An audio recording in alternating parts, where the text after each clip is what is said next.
दोस्तों, Pakistan super league में मुल्तान सुल्तान के मालिक अली तरीन ने एक ट्वीट की है जिसके बाद काफी खलबली मची है। उन्होंने एक ट्वीट की, लिखा कि if I buy a new team, यानी पाकिस्तान सुपर लीग में एक नई टीम अगर मैं बाय करूं, I will name it to the, यानी शहर के नाम के साथ मैं स्नेक्स लगाऊं, in honour to current PSL management, यानी सांप का वर्ड उन्होंने यूज किया और कहा कि ये ऑनर करने के लिए पाकिस्तान सुपर लीग की मैनेजमेंट को, यानी उनके काम ऐसे हैं कि इस तरह का मैं नाम लगाऊंगा। ये एक अपने आप में बहुत बड़ी स्टेटमेंट है और पाकिस्तान सुपर लीग के साथ अटैच सबसे महंगी फ्रेंचाइज आप कह सकते हैं, या आप इस तरह से कह सकते हैं कि इन साहब के अब तक एस्टिमेटेड तकरीबन 7 बिलियन लग चुके हुए हैं पाकिस्तान सुपर लीग में क्रिकेट के ऊपर जो उन्होंने खर्च किया है।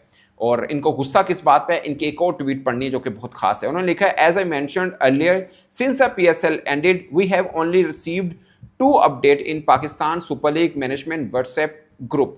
पहला ईद मुबारक और दूसरा link to the independence day tweet. और इसके अलावा पीएसएल से रिलेटेड कोई अपडेट नहीं है उस ग्रुप के अंदर। ये अली तरीन साहब लिख रहे हैं। उसके बाद काफ़ी हुआ कि ये आखिर मामला है क्या, तो मैं आपको इस वीडियो में बताऊंगा कि बेसिकली मामला चल क्या रहा है और इतना शोर क्यों मचा रहे हैं अली तरीन साहब, और कहानी है क्या। आपको ये समझने में आसानी होगी कि उन्होंने ऐसा ट्वीट क्यों किया। मई में ऑलमोस्ट खत्म हुई पाकिस्तान सुपर लीग और उसके बाद पाकिस्तान क्रिकेट बोर्ड ने एक प्रोसेस किया, क्योंकि अब स्क्रैच से तमाम फ्रेंचाइजी जो हैं वो बनेंगी, 2 नई टीम भी ऐड होनी है और उसके लिए अर्नेस्ट एंड यंग एक फर्म है, ENY कैपिटल में समझ के, अब एक फर्म है जिसने एवेल्युएट करना है पाकिस्तान सुपर लीग की ब्रांड वैल्यू को, फ्रेंचाइजीज की वैल्यू को। बल्कि जो press release Pakistan cricket board ने की थी 27 अगस्त को, अगरचे इस कंपनी को पहले से हायर किया, फर्म को पहले से हायर किया था, मगर 27 अगस्त को एक प्रेस रिलीज जारी की। उसका इस कंपनी को, अर्नेस्ट एंड यंग कंपनी को, फर्म को हायर करने का मकसद ये था, the fair market value of all existing franchise, यानी जितनी लाहौर, मुल्तान, इस्लामाबाद, कोयटा, पेशावर, ये जितनी भी हैं इनकी फेयर एग्जिस्टिंग फ्रेंचाइज की वैल्यू करनी है। The valuation of commercial rights including media, live streaming and in Stadia sponsorship, ये सब इन्होंने वैल्यूएट करना था। The valuation of title sponsor rights, the valuation of new franchise team, यानी जितनी थी वो सब इन्होंने 5 हफ्ते में इस फर्म ने बनाकर देनी थी कि ये है, और उसके बाद बाकी जो प्रोसेस है वो शुरू होना था। अब रिपोर्टेडली अली तरीन साहब ने पाकिस्तान सुपर लीग इंतजामिया से बातचीत करने की कोशिश की, उनको कोई ठोस जवाब नहीं आया। उन्होंने ट्वीट उठाई और ट्वीट कर दी कि भाई 5 हफ्ते पूरे हो चुके, आपने बोला था कि ये सब चीज़ें होंगी, क्योंकि बहुत से फैंस भी ये सवाल पूछते हैं मुख्तलिफ PSL फ्रेंचाइज मालकान से जो ट्विटर के ऊपर एक्टिव हैं, जो अपने फैंस के साथ इंटरेक्ट करते हैं कि भाई साहब ड्राफ्टिंग कब से होनी है, कौन सी नई 2 टीमें आ रही हैं, क्या क्या होगा। तो उसके ऊपर इनसे भी सवाल हुआ जिसका इन्होंने जवाब ये दे दिया कि सिर्फ 2 ही आते हैं, एक ईद मुबारक आता है और दूसरा इंडिपेंडेंस डे का ट्वीट का लिंक आता है। इसके अलावा कोई चीज़ नहीं है जिसका पता चले। एक और ट्वीट में उन्होंने ये भी मेंशन किया कि ज़्यादा मक्खन लगाओगे पाकिस्तान सुपर लीग इंतजामिया को तो ही आपको कुछ मिलता है, अदरवाइज। मैं आपको एग्जैक्ट जो उन्होंने मेंशन किया वो मैं आपको पढ़ के सुना देता हूँ। मेरे लिए बड़ा वो के किसी सारिफ ने ये लिखा, अब इस बात पे अगले ड्राफ्ट में आपको पानी नहीं मिलना। अब इस बात पे ये अली तरीन साहब को लिखा, उन्होंने लिखा, apparently the rule is no मक्खन for Pakistan super league management, no खाना फॉर टीम। इससे पहले भी इन्होंने एक बार कहा था कि मीडियोकर टाइप के लोग हैं जो पाकिस्तान सुपर लीग को चला रहे हैं, वो मीडियोकर हैं। ये इनकी तरफ से पिछले साल भी काफ़ी हार्श ट्वीट्स आए, आप हार्श कह लें या आप कह सकते हैं कि इनको रिप्लाई पाकिस्तान क्रिकेट बोर्ड क्या नहीं करता जिसके ऊपर ये इस तरह की ट्वीट कर देते हैं।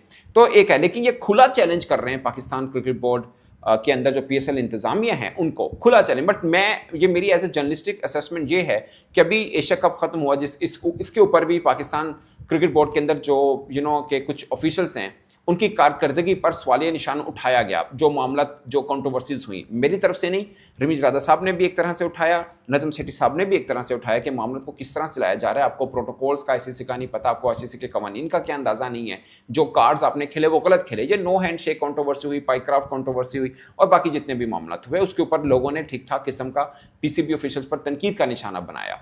मगर मेरा ये मानना है कि उसमें PSL को जो देखते हैं सलमान नसीर साहब, वो वहां पर बिजी थे एशिया कप में। क्या पाकिस्तान क्रिकेट बोर्ड के दीगर ऑफिशियल इन मामलों को नहीं देख सकते थे जो PSL से बंदा उठाकर आपने इधर लगाया गया था? तो जो PSL के इंतजाम आते फिर वो कौन देखेगा? ये एक सबसे बड़ा के एक क्वेश्चन है। और अमूमन दीगर जो फ्रेंचाइजीज होती हैं वो भी कभी कभार तनकीद करती रहती हैं पीएसएल के ऊपर, मगर अली तरीन साहब तो जिसे कहते हैं ना अच्छी तरह खड़का के बोलते हैं। और मेरी किसी से बात हो रही थी तो उन्होंने बताया तकरीबन 7 बिलियन लग चुका है उस बंदे का, तो वो चेखेगा तो ज़रूर जब उनको कोई कम्युनिकेशन नहीं होगी। बल्कि एक ट्वीट में अली तरीन साहब ने यह भी मेंशन किया कि एक मौके के ऊपर कहीं माजी का उन्होंने जिक्र किया कि एक कमेटी बनाई जा रही थी और हमारी फ्रेंचाइजीज का ये ख्याल था कि हर फ्रेंचाइज से यानी 6 हैं तो एक एक नुमाइंदा हो, रिप्रेजेंटेटिव होना चाहिए, मगर पीएसएल इंतजामिया ने कहा कि नहीं एक ही होगा। तो फिर हमने कहा कि 6 टीमों में मिलकर 2 रिप्रेजेंटेटिव दे देंगे। उन्होंने कहा कि नहीं एक चाहिए, वो भी सुबह से पहले दे दिएगा। तो अगर ऐसे communication Pakistan cricket board franchise के साथ करेगा तो फिर मोहम्मद कैसे खुश असलूबी के साथ आगे जा सकते हैं। बेसिकली वो ये पोर्ट्रे करना चाह रहे थे और लगातार वो पाकिस्तान पीएसएल इंतजामिया के ऊपर तनकीद के निस्तर चलाते रहते हैं, उनकी काबिलियत के ऊपर सवाल उठाते रहते हैं और पीएसएल क्यों ऊपर नहीं जा रही उसके ऊपर भी बातचीत करते हैं। मेरी एक फ्रेंचाइज के आला अहदेदार से बात हुई थी, उन्होंने बताया कि लास्ट टाइम भी चीज़ें कुछ डिले हुई थी जिसकी वजह से हर फ्रेंचाइज को 30 to 45% जो अपॉर्चुनिटी होती है कि आप अपनी ब्रांड के लिए स्पॉन्सरशिप ले सकते हैं और दीगर मामलात कर सकते हैं, वो 30 से 45% पिछले एडिशन से कम मिले थे उन्हें क्योंकि टाइम नहीं था। आप सोचिए ना कि अभी भी 5 हफ्ते गुजर चुके हैं, वैल्यूएशन मुकम्मल नहीं हुई है, वो मुकम्मल होगी, फिर फ्रेंचाइजीज के ऑनर आएंगे, उसके बाद ड्राफ्टिंग वगैरह का मामला और ये सब चीज़ें क्या इतने कम टाइम पीरियड में हो जाएंगी।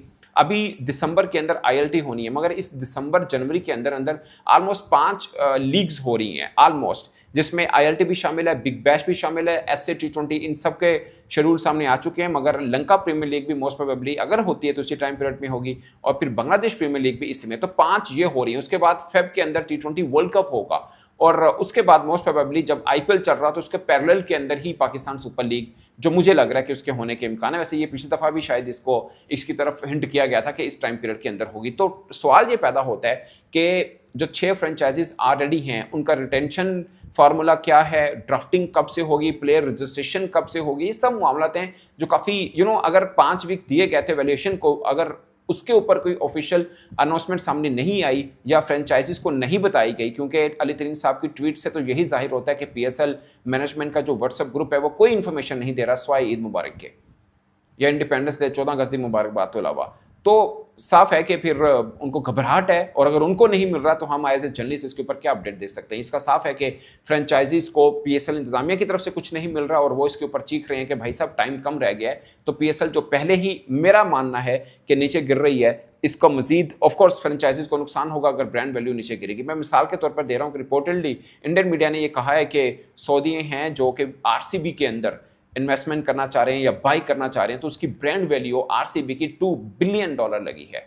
और मुझे याद है कि जब पीएसएल चल रहा था, खासकर 6वां 7वां ऑडिशन का बहुत शानदार गया था और जो फ्रेंचाइजीज मालकान हैं वो जो एक्सपेक्ट कर रहे थे कि 8वां 9वां 10वां ऑडिशन के अंदर जितना उनको प्रॉफिट हो सकता था उससे काफ़ी कम हुआ है। और आपने मुख्तलिफ इंटरव्यूज़ भी देखे होंगे जैसे लाहौर कलंदर्स के मालकान ने या दिगर जो भी हैं जो इस चीज़ के ऊपर बात कर रहे हैं कि जो एक्सपेक्टेशन उन्होंने रखी थी पीएसएल को लेकर कि 9th 10th 8th ऑडिशन में उनको इतना प्रॉफिट हो सकता है उससे कहीं कम हुआ था। उसकी वजह यही है कि बहुत से फ्रेंचाइजीज मालकान ये समझते हैं कि पीएसएल को जिस अंदाज से चलाया जाना चाहिए था उस अंदाज से नहीं चलाया जा रहा। और मेरे लिए भी बतौर जर्नलिस्ट ये है कि आपने पीएसएल इंतजामिया में कौन रखे हैं। सलमान नसीर साहब जो पहले पाकिस्तान क्रिकेट बोर्ड में थे और अनफॉर्चुनेटली ये है कि मुख्तलिफ कामों में उनको अभी भी बिजी कर दिया जाता है, वो चाहे एसीसी इजलास से रिलेटेड काम हो या पीसीबी का आईसीसी से रिलेटेड कोई और काम हो, क्योंकि टेक्निकली सलमान नसीर साहब जो पाकिस्तान क्रिकेट बोर्ड में दीगर नए ऑफिशियल आए हैं उनसे थोड़ा बेहतर समझते हैं। वो अलग बात है कि जब वो पीएसएल इंतजामिया में आते हैं तो उनके बारे में भी अली तरीन साहब ने लिखा हुआ है,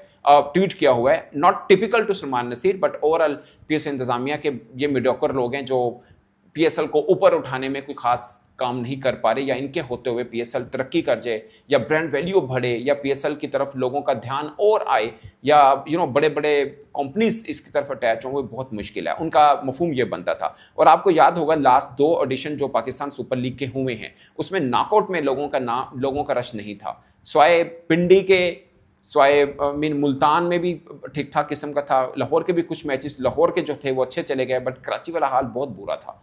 और अभी भी फ्रेंचाइज मालकन को ये डर है कि अगर उनके पास टाइम नहीं होगा, अभी तो पीएसएल ने अपना काम करना है ना, इंतजामिया ने अपनी फ्रेंचाइजी जो 2 ऐड होनी है, 1 है या 2 है, जो भी ऐड होनी है वो होंगी, उनकी बिडिंग होगी, सारा प्रोसेस होगा, ड्राफ्टिंग होगा, फिर जो फ्रेंचाइजीज खुद हैं उन्होंने जो पैसा लगाया होगा वो अर्न करना होगा स्पॉन्सरशिप और दीगर काम की मद में, फिर उनके पास कितना टाइम रहेगा कि वो अपना ये काम कर सकते हैं।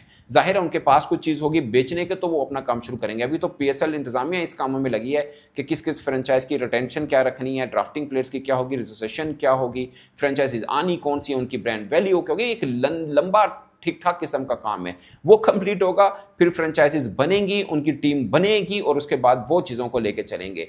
सो उनको देखना है कि वो अपना इट्स ऑल अबाउट मनी, कि वो इसको कितना बना सकते हैं और अपनी ब्रांड, अपनी फ्रेंचाइज की ब्रांड वैल्यू कितनी बेहतर कर सकते हैं। तो बहुत से क्वेश्चंस हैं, मगर अभी तक सामने सिर्फ अली तरीन साहब आए हैं जो ये ट्वीट कर रहे हैं और सवाल खड़ा कर रहे हैं कि PSL इंतजामिया PSL को अच्छे अंदाज से नहीं चला रही है। और ये कोई नई बात नहीं है, जब भी पाकिस्तान क्रिकेट से रिलेटेड कोई कंट्रोवर्सी आती है, कोई मुश्किल आती है, तो अगर PSL पाकिस्तान क्रिकेट बोर्ड के अंदर ऑफिशियल्स हों, उनकी कारकर्दगी के ऊपर सवालिया निशान बनता है। और अब एक फ्रेंचाइज के ऑनर PSL इंतजामिया के ऊपर क्वेश्चन मार्क लगा रही हैं, जो एक कंसर्निंग चीज़ है। अगर आप दुनिया पाकिस्तान से बाहर की दुनिया से की नज़र से देखेंगे तो होगा कि यार ये क्या चल रहा है PSL के साथ। और दूसरा, मैं आपको पहले बता चुका हूं कि दिसंबर जनवरी में ऑलरेडी 5 फ्रेंचाइजीज हैं, दुनिया भर में 20-21 लीग्स हो रही हैं। ऐसे में PSL को सर्वाइव करने के लिए आपको थोड़ा सा एक्टिवली काम करना पड़ेगा। ये नहीं है कि हमारी लीग है तो हम तो देख ही लेंगे। अब हमारा देखने वाला भी, आप आई बॉल्स, डिजिटल आई बॉल्स देख लें या ग्राउंड के अंदर जो लोग आके देखते हैं वो दोनों देखें, उनकी ठीक ठाक किस्म की गिरी है। हालांकि इस लास्ट एडिशन के अंदर जो प्लेयर्स आए थे वो शायद बड़े कद के थे, हैवी वेट थे, मगर फिर भी लोगों का ध्यान ज़्यादा नहीं गया था उसका। स्पेशली अगर आपने फर्स्ट एडिशन देखा हो, दूसरा, तीसरा, चौथा, पांचवा, ठीक ठाक किस्म का लोगों का जोशो खरोश रहता था, बट आहिस्ता आहिस्ता वो कम हो रहा है। किस वजह से हो रहा है, ये एक सवाल है जिसका जवाब सिर्फ PSL इंतजामिया ही दे सकती है। इस पर दोस्तों अपनी राय कमेंट की सूरत में जरूर आएगा। मेरी तरफ से इतना ही। इजाज़त दीजिए, अल्लाह हाफिज़।